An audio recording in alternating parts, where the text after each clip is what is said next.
You, yeah, you! Open your phone right now and don't scroll. Just hold still. Feel that itch, that microtension? Like your thumb has a mind of its own. That's not weakness. That's conditioning. And if you are a teenager, it's conditioning on hard mode.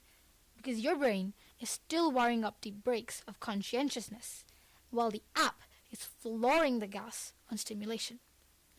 Today we're talking about the adolescent brain versus the feed, and why the algorithm doesn't just show you what you like, it teaches you what to become. Here's what we're trying to understand today. Why does social media land differently in a teenage brain than it does in an adult brain? And the sharper one, what happens when peer pressure isn't just people, but a recommendation system designed to capitalize? Let's ground this in something real.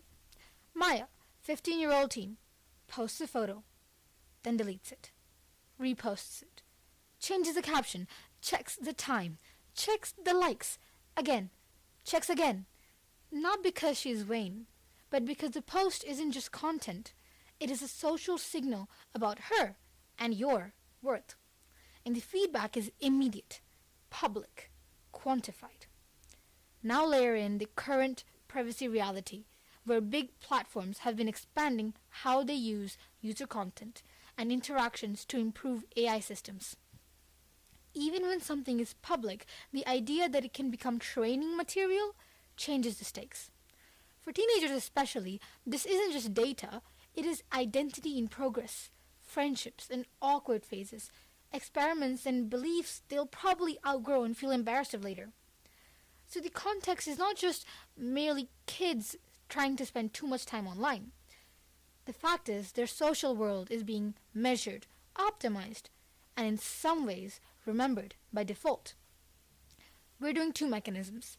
The first is dopamine. Dopamine is not simply the pleasure chemical or the reward signal. A more accurate framing would be that dopamine is deeply involved in learning what matters and in driving future behavior, especially through something called reward prediction error. That's the gap between what you expect and what you got. When the outcome is surprising, better than expected, or worse, your brain updates. Pay attention to that reel, repeat that, or avoid that video. Now look at social media as a design.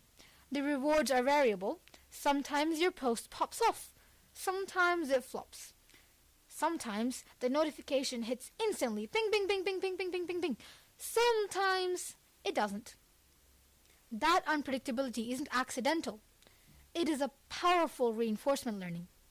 So your brain keeps checking because every refresh carries the possibility of a new, better outcome. And here's the scary thing. Social approval isn't a small reward in adolescence. It is high value. Belonging has extra weight when your entire identity lies behind being liked. And the second mechanism is social comparison. Offline, you might have a few friends, some neighborhood kids. Online, it is not occasional. It is continuous, and it's numeric. Here's the loop. You scroll, then you see the curated highlights of the best edited people. Your brain starts running a silent ranking, and your mood shifts. You adjust your behavior. You delete. You repost. You post safer. You post louder. Something that feels happy. Then you wait for feedback. And that feedback becomes the next learning signal for another loop. So no, it's not that teenagers are fragile. It is just that the platform turns identity into a performance and then grades it based on how many likes and followers you get. Then it trains you on that grade. And biologically, teenagers are in a specific developmental window where the prefrontal cortex involved in planning and inhibition is still maturing. That does not mean that they cannot make good decisions. It means that the control systems are still strengthening while their environment is engineered to trigger the check again impulse. The translation? You are asking a developing braking system to compete with an always-on reward machine. Okay, second order time. Not just does social media affect teens, but what happens because it affects teens. And here's the consequence of the consequence. The algorithm doesn't just respond to teen behavior, it manufactures the social norms that teenagers think are real. Offline, peer pressure can come from your friends, classmates, your circle. Your comparison lies within that limited circle. Online, the algorithm is like a giant invisible popularity committee. It decides what gets amplified, what gets buried, what is cool and what is cringe. And because it's everywhere, it can make a trend feel unanimous. Like everyone in the whole world is doing it, liking it, believing it, except you. And that changes teenage behavior in a very specific way because it changes the question from what do my friends think to what does the whole world think? What does this system reward? And once you adapt, posting what is performing, deleting what doesn't, the system learns from that adaptation and it becomes a feedback loop. Teenage identity is shaped by the algorithm, then used to train that algorithm that shapes the next teenager. And in this way, the platform isn't hosting teenage social life, it is co-authoring it. Now this matters. If teenagers are developmentally more sensitive to social reward and belonging cues, then designing platforms around maximizing those cues isn't neutral. It is an intervention into their development. And then privacy becomes more than I don't want ads, because AI training is not just about what the teenager posts. It's also about what they react to, what makes them anxious, what makes them conform, or keep scrolling. And this raises a consent problem, because agreement is not the same thing as understanding. Someone can click accept, but do they understand or grasp the long tail, how their consent and behavior might be used to improve systems, let later influence them and others? It also raises an equity question.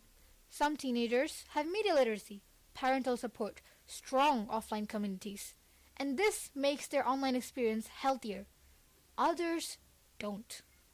So algorithmic pressure becomes an unequal environmental stressor, meaning that harms will not be evenly distributed between every single teenager. So the question isn't should teens be tougher? It is what obligations do designers, policymakers, and platforms have when the users they target are still developing? And here's the question I want you to leave you with. If adolescence is when you learn who you are through social feedback, what happens when that feedback is filtered through a system optimized for engagement instead of well-being? And here's your prompt. If you could change one thing for teen accounts tomorrow, what would it be? Would you count for no public like counts?